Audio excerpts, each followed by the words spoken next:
Welcome back. ಮಾತೆತ್ತಿದ್ರೆ ನಮ್ಮ ಅಜ್ಜ ರೈತ, ನಮ್ಮಪ್ಪ ರೈತ, ನಾನು ರೈತ ಅಂತಿದ್ದ ಕುಮಾರಸ್ವಾಮಿ ಅವರು ಇವತ್ತು ಪ್ರಾಕ್ಟಿಕಲ್ ಆಗಿ ಅದನ್ನು ಪ್ರೂವ್ ಮಾಡ್ಲಿಕ್ಕೆ ಹೋದಂತಿದೆ. ಭತ್ತದ ಗದ್ದೆಗೆ ನುಗ್ಗಿ ನಾಟಿ ಮಾಡಿದ್ದಾರೆ ಕುಮಾರಸ್ವಾಮಿ ಅವರು. ಆ ಕುರಿತಾದ ಒಂದು ಇಂಟ್ರೆಸ್ಟಿಂಗ್ ಡೀಟೇಲ್ ರಿಪೋರ್ಟ್ ನಿಮ್ಮ ಮುಂದೆ.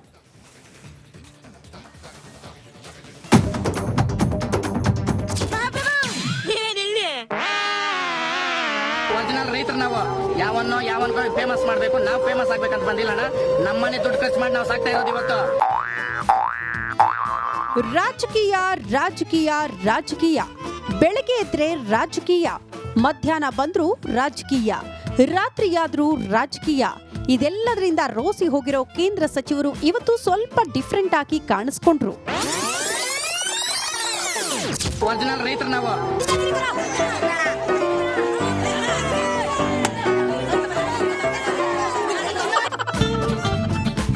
ಹೌದು, ಬಾಯ್ ತೆರೆದ್ರೆ ನಾನು ಮಣ್ಣಿನ ಮಗ ಅನ್ನೋ ಕೇಂದ್ರ ಸಚಿವ ಎಚ್.ಡಿ. ಕುಮಾರಸ್ವಾಮಿ ಇವತ್ತು ಕಾಸ ಮಣ್ಣಿನ ಮಗನೇ ಆಗಿಬಿಟ್ಟಿದ್ರು.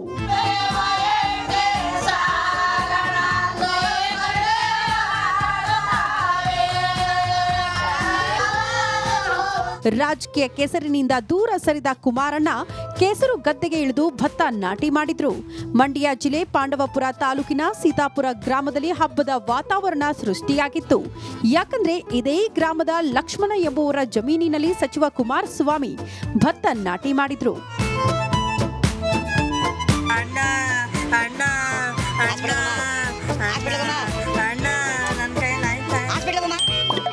ಇನ್ನು ರಾಜಕೀಯ ಬಿಟ್ಟು ನಾಟಿ ಮಾಡಿದ ಎಚ್.ಡಿ.ಕೆ ನಡೆ ಹಿಂದೇನು ಅದೇನಾದ್ರೂ ರಾಜಕೀಯ ಅಡಗಿದೆಯಾ ಅನ್ನೋ ಅನುಮಾನ ಇತ್ತು.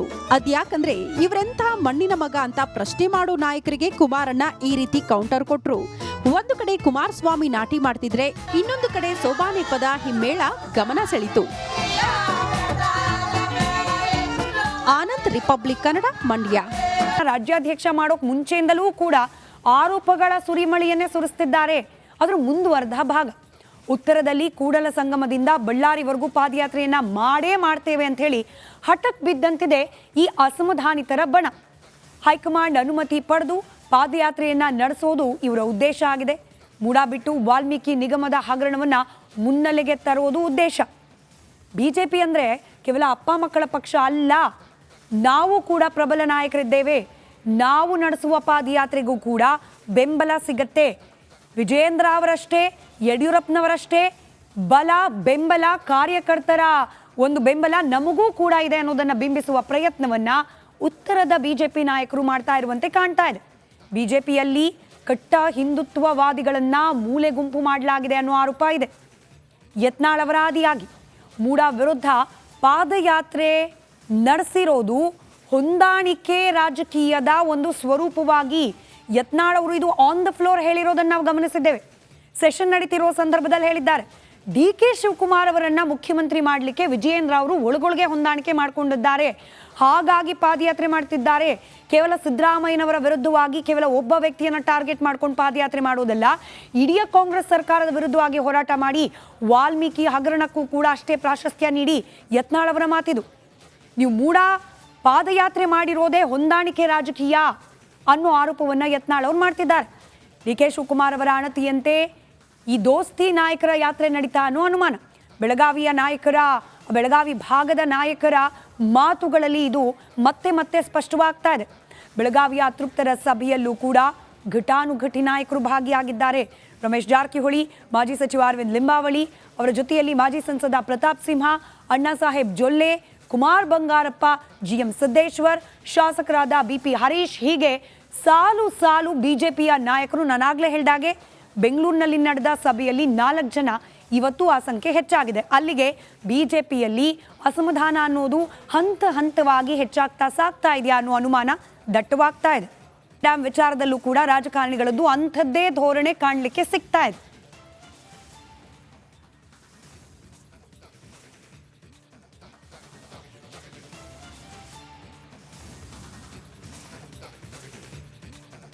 ಡ್ಯಾಂಗೆ ಭೇಟಿ ನೀಡಿದ್ರು, ಅಧಿಕಾರಿಗಳ ಜೊತೆ ಸಭೆ ನಡೆಸಿದರು.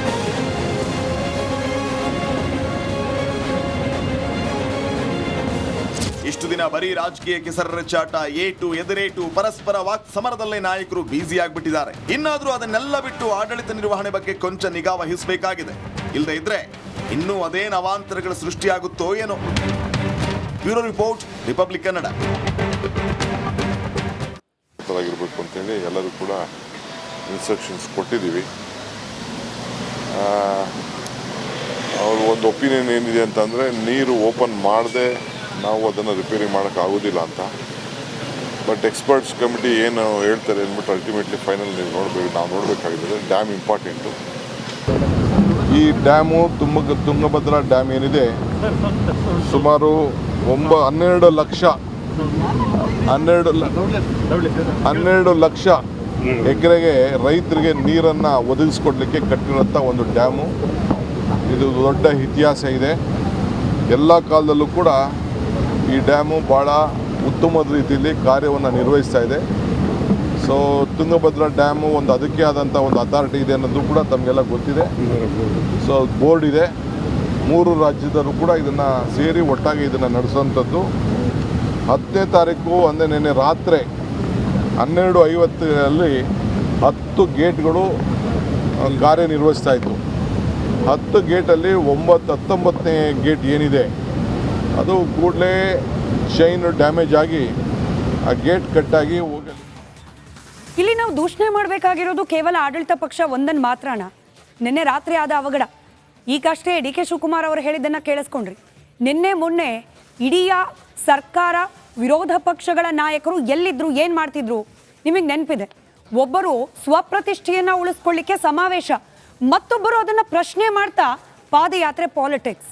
ಅಲ್ಲಿಗೆ ನಮ್ಮ ಆಡಳಿತ ಪಕ್ಷ, ವಿರೋಧ ಪಕ್ಷದ ನಾಯಕರು ಎಲ್ಲರೂ ಕೂಡ ತಮ್ಮ ತಮ್ಮ ರಾಜಕೀಯ ಬೇಳೆಯನ್ನು ಬೇಯಿಸ್ಕೊಳ್ಳಿಕ್ಕೆ ಬ್ಯುಸಿಯಾಗಿದ್ದ ಸಮಯದಲ್ಲೇ ಚೈನ್ ಲಿಂಕ್ ಕಟ್ಟಾಗಿದೆ. ಹಾಗಾದರೆ ನಾವಿಲ್ಲಿ ದೂಷಣೆ ಮಾಡಬೇಕಾಗಿರೋದು, ಹೊಣೆಗಾರರನ್ನು ಮಾಡಬೇಕಾಗಿರೋದು ಕೇವಲ ಆಡಳಿತ ಪಕ್ಷ ಮಾತ್ರವಾ? ವಿರೋಧ ಪಕ್ಷಗಳ ಹೊಣೆಗಾರಿಕೆ ಇಲ್ವಾ? ಸರ್ಕಾರವನ್ನು ಎಚ್ಚರಿಸಬೇಕಾಗಿದ್ದ ವಿರೋಧ ಪಕ್ಷದ ನಾಯಕರದ್ದು ಕೂಡ ಮತ್ತೊಂದು ರೀತಿ ಹೇಳಿಕೆ. ಈ ತುಂಗಭದ್ರಾ ಡ್ಯಾಮ್ನ ಗೇಟ್ನ ಚೈನ್ ಕಟ್ಟಾದ ವಿಚಾರಕ್ಕೆ ಬೊಮ್ಮಾಯಿ ಅವರು ಮಾತನಾಡಿದ್ದಾರೆ, ಕುಮಾರಸ್ವಾಮಿ ಮಾತನಾಡಿದ್ದಾರೆ. ಸಮರ್ಥನೆ, ಸರ್ಕಾರದ ವಿರುದ್ಧ ದೂಷಣೆ. ಕೇಳಿಸ್ಕೊಳ್ಳಿ ಇಬ್ಬರ ಮಾತು. ತುಂಗಭದ್ರಾ ಡ್ಯಾಮು ಸ್ವತಂತ್ರ ಪೂರ್ವದಲ್ಲಿ ನಿರ್ಮಾಣ ಆಗಿರುವಂಥ ಒಂದು ಡ್ಯಾಮು. ಕಾಲಕ್ಕೆ ಹಲವಾರು ಸಮಸ್ಯೆಗಳನ್ನು ಎದುರಿಸ್ತಾ ಇತ್ತು. ಒಂದು ಕಡೆ ಹೂಳು ತುಂಬಿರುವಂಥದ್ದು ಭಾಳ ದೊಡ್ಡ ಸಮಸ್ಯೆ ಇದೆ. ಅದಕ್ಕಾಗಿ ಈಗಾಗಲೇ ಸಮಾನಾಂತರವಾದ ಡ್ಯಾಮನ್ನು ಕಟ್ಟಬೇಕು ಅಂತ DPR ಮಾಡಿ ನಮ್ಮ ಕಾಲದಲ್ಲಿ ಎಲ್ಲರೂ ಸಿದ್ಧತೆ ಮಾಡಿದ್ವಿ. ಇದರ ಜೊತೆಗೆ ಡ್ಯಾಮ್ ಮ್ಯಾನೇಜ್ಮೆಂಟ್ ಕಮಿಟಿ ಇರ್ತದೆ. ಅವರು ಕೇಂದ್ರ ಸರ್ಕಾರದಿಂದ ಬಂದು ಹಲವಾರು ಸಲಹೆಗಳನ್ನು ಕೊಟ್ಟಿರ್ತಾರೆ. ಆ ಸಲಹೆಗಳನ್ನು ರಾಜ್ಯ ಸರ್ಕಾರ ಹೈಯೆಸ್ಟ್ ಪ್ರಯಾರಿಟಿ ಮೇಲೆ ಮಾಡಬೇಕು.